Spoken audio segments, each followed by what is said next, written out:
এই বিশাল কোম্পানির মালিক। আমার দোকানে সিঙ্গারা নিচ্ছিস? যা বলছি এখান থেকে যা।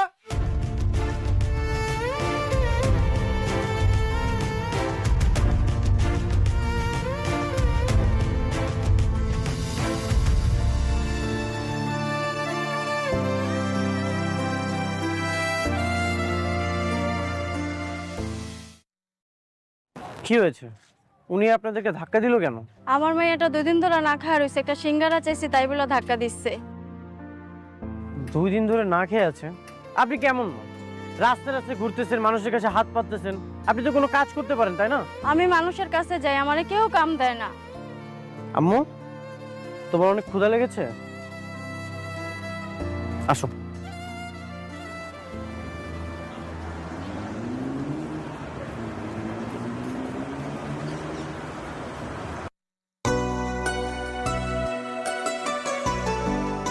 আম্মু, কি খাবে তুমি? রুটি। রুটি খাবে? এই একটা রুটি দাও।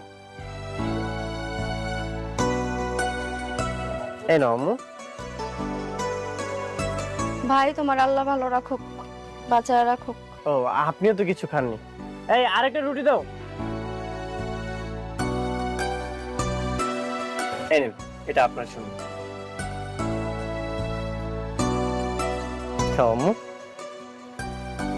আপনার বাসা কোথায়? আমি ব্রিজের নিচে থাকি। আপনার হাজবেন্ড নেই? আমার জামাই মরে গেছে।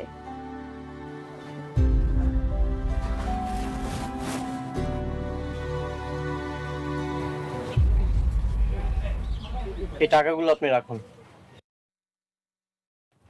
খাবারে যে কতটা কষ্ট সেটা আমিও জানি, কারণ একটা সময় আমিও রাস্তায় রাস্তায় ঘুরেছি শুধুমাত্র এই খাবারের জন্য। আসলে এই পৃথিবীতে মানুষ যেটাই করে না কেন সবকিছু খাবারের জন্য করে,